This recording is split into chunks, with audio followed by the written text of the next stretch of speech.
Hello and welcome to my new podcast. The reason I started this project is because I want to be of more service to my audience directly. What that means is that each episode I want a member of my audience, you, to be a guest on my podcast, and we can talk about anything you want that you believe I can help you with. These are basically free coaching calls. We can talk about anything the guest wants as long as he believes that I'm competent in that field. And of course, the reason the coaching calls are recorded is so you can listen to them and benefit from the same information. Now, if you want to be a guest on my podcast, you can. Follow me on Instagram and look for the post where I announce that I'm looking for a new guest. If you fit the podcast requirements linked in my Instagram bio, you have to read the podcast requirements, and you are available at the time I'll be recording the podcast, comment on the picture saying you want to be a guest. After 24 hours, I randomly choose someone from the comments to be the next guest. If that happens to be you, you get to be on this podcast. My guest for this episode is Tiago. He was born and raised in Brazil and now lives in Chicago, where he works as a computer engineer. Apart from his job, Tiago has a few side projects as a musician.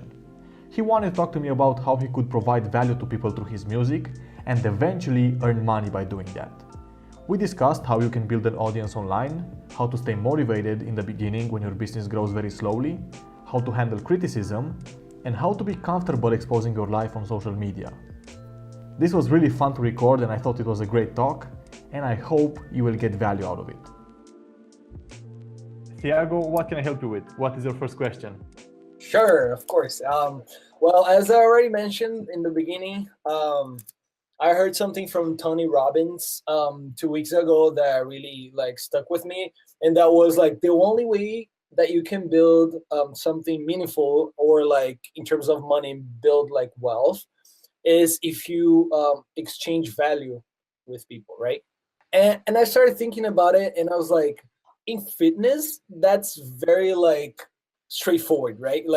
You, for example, you are providing people a way of reaching what they already want, and then you translate that to other areas, and it's a little bit more complicated, in my opinion. For example, how am I going to help someone? For example, I have a rock band. How am I gonna help someone to how am I going to deliver value to a person that is listening to my music, right? My question to you is how would you if you had a different set of skills? For example, if you were a musician, or if you had if you knew how to speak 3 more languages, or if you had a different set of skills right now, if you could have it, how would you pack it in terms of delivering value to different audiences? All right. I think that many musicians play music because they really like it and they really want to have their own style and not create music that they hate for a financial reason. Yeah, I had the opportunity of doing that, and I didn't because I love playing rock. So that's already my first main thing. But yes, sorry for interrupting. Yeah, I think that many musicians can make music by doing something that they don't like. I think the challenge is to combine doing something that you love that also brings you money at the same time. And I think that differs for everybody because only you can know what you enjoy doing. What I would do actually is I would create a website for stock music, because I make a lot of videos, and always the hardest part is finding the right music for the tone of the video or the scene. This is one of the main challenges people who make videos have. They spend 3 to 4 hours sometimes to find the right track for a scene. So what I would do is I would create a website that has stock music for videos that I enjoy, and I would call it something like chill background beats or something like that. And I would make chill background beats that go well with storytelling videos, with vlogs, with social media content, with stuff like that, and I would make it a membership site, maybe $10 a month or something like that, and you have access to the entire library. Because this way you would have many people would sign up for the membership just to create social media videos, or to create YouTube videos, or to have music for commercials or stuff like that. And this is something that would make me happy as a musician. Well, I think it would, and it would also bring money in. Hmm. Yeah, that's a good point. I hadn't thought about that. And that brings me to another question, which is like, how would you deal with like the the slow growth process? You know what I mean? Because I've been like doing business with a partner, and like we have like a startup together, but we've been struggling with that. Like we put up an awesome product, we've been investing in marketing and stuff like that, but like the growth is very slow. So how do you deal like with situations like that where you watch the numbers and you're like, okay, let's put more money in to do like some marketing, and like, oh, 2 users more, okay, let's put more money in, like 3 users more, and like how did you deal in the beginning with that process of like watching things slow, and like how to deal with like time, weight, and stuff like that? You know what I mean? Okay, yeah, I understand. Um, I always viewed online success as something that you earn, and I knew that in the beginning. So a few years ago, YouTube was a meritocracy, meaning if you had good content, you would eventually get the views and the subscribers, and that was the only thing I needed to know. I needed to know that I just need to do it long enough for my content to become good, and then it will be appreciated, and then people are going to watch it. And actually, in my first year of doing YouTube videos, I only had around 600 subscribers at the end of the first year. At the end of the second year, I had about 10,000, and only in the third year I surpassed 100,000 subscribers. So you deal with the slow rate of growth by realizing that it's normal. Here's something that I strongly believe in. I strongly believe that all our results are perfect, meaning we get exactly what we put into it. For example, if you get in a car accident because you forgot to change your tires, then that was a perfect result because you forgot to change the tires, and it was inevitable. And it's the same with business success, with health, with relationships.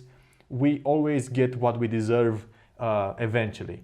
So my philosophy is that if we do not currently get the business results that we want, it means that we don't deserve them yet, and we have to put more work into it.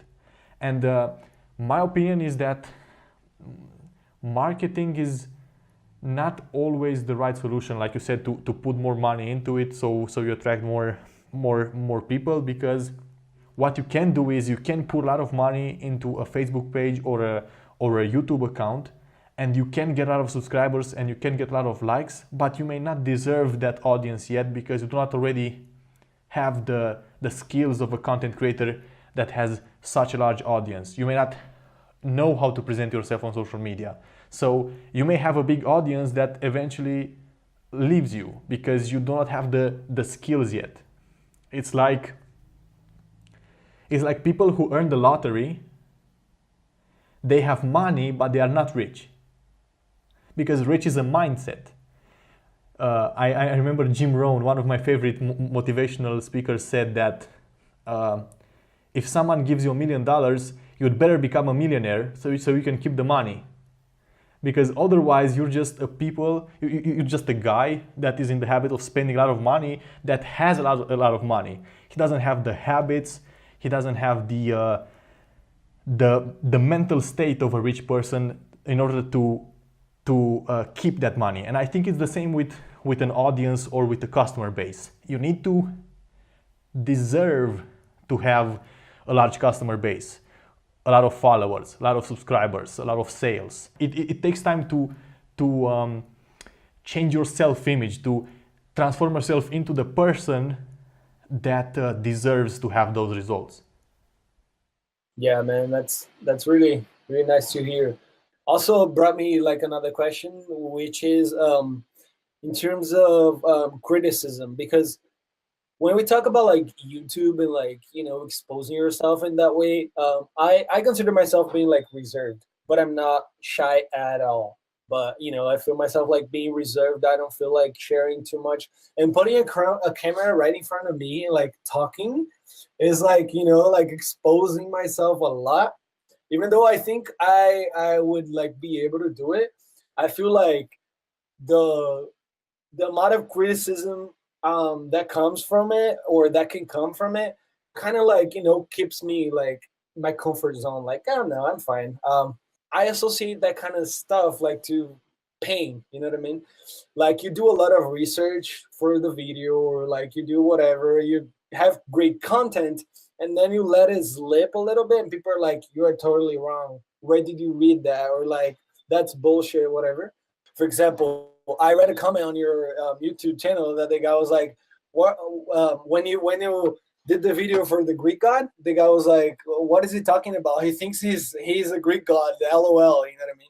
Like, do you still get a lot of criticism from like big guys, or like, I don't know? I was just like curious to know how would you deal with that if you had to do it like all over again? I still am self-conscious about criticism, because criticism is actually useful because it points out that you may be doing something wrong. Now, I do not think that you can have the absolute truth in any field, because science is always evolving. What was right 6 years ago may not be right today, and the world is changing, perspectives are changing, and I don't think that it's always clear who is wrong and who is right. Now, with that said, what I do is I always strive to truly believe that I am right based on the current evidence, or based on the more credible people in the industry, and then I share that information. And sometimes, a year after I have posted a video or written an article, I may find out that I was wrong. Well, in that case, what I go and do is I go and unpublish the video or the post. And I've actually done that 5 or 6 times. You need to be careful.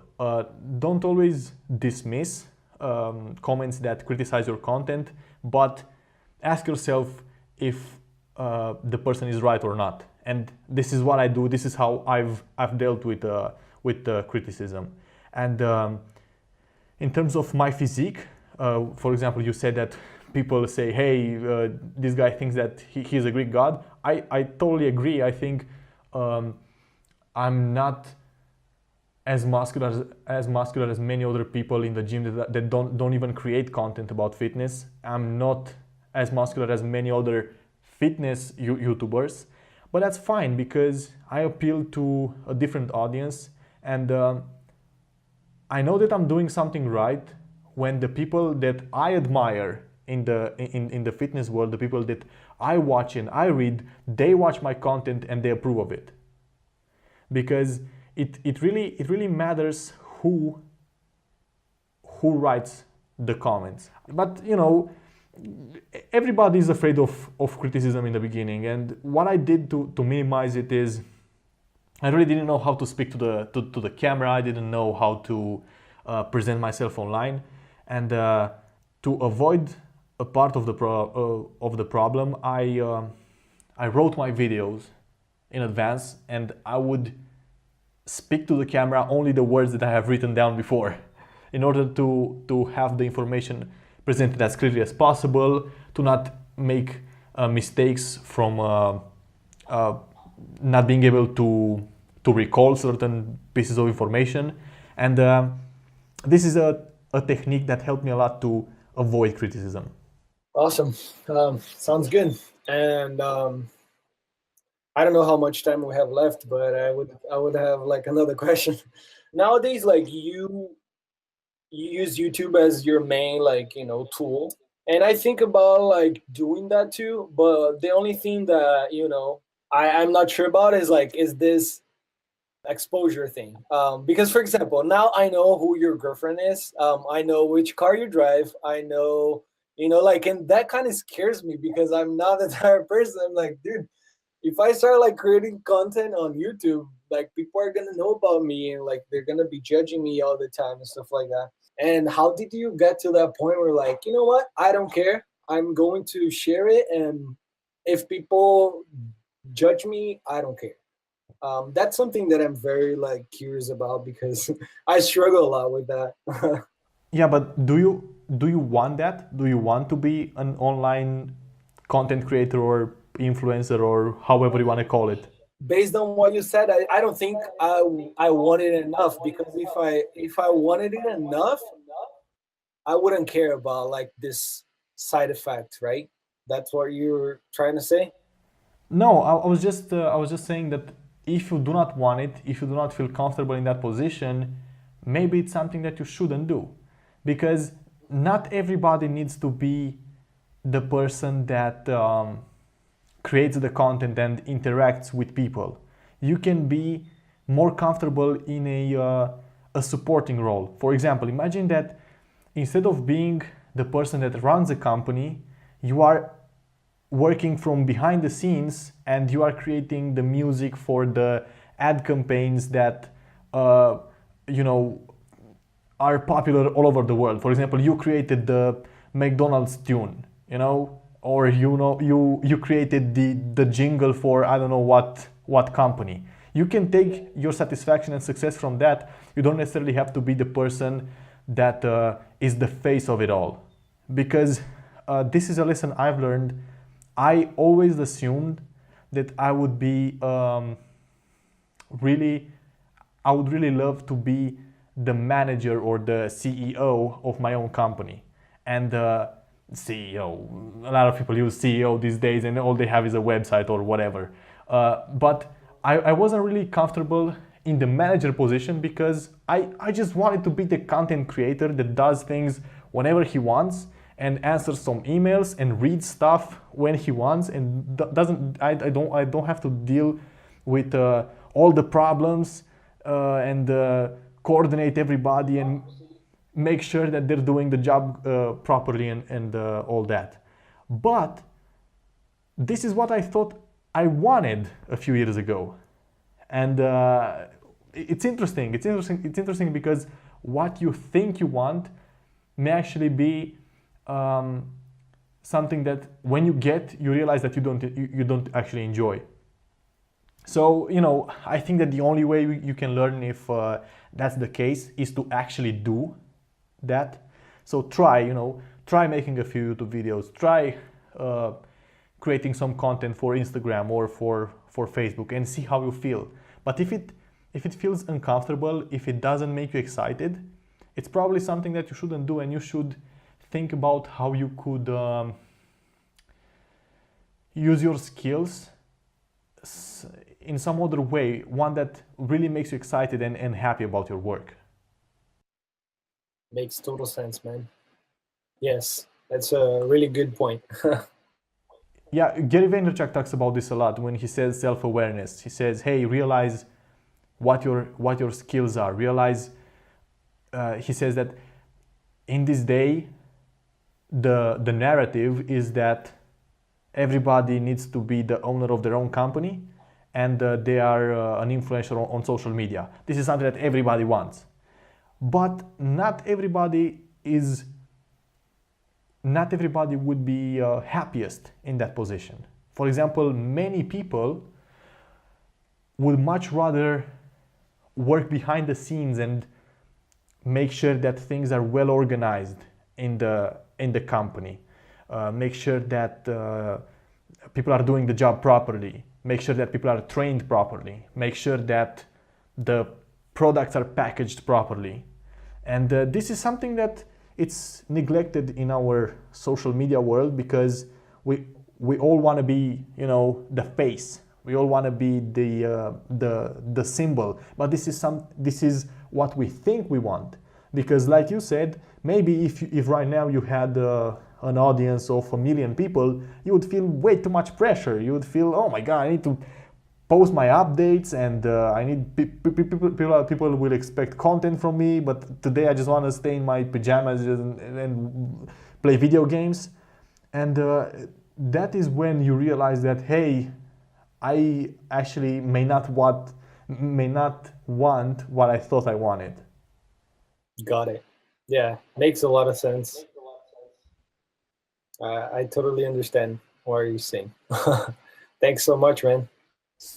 You're welcome, Thiago. Well, thank you so much for being on the podcast. I hope that you got some value out of it, and share it with your friends if you want. And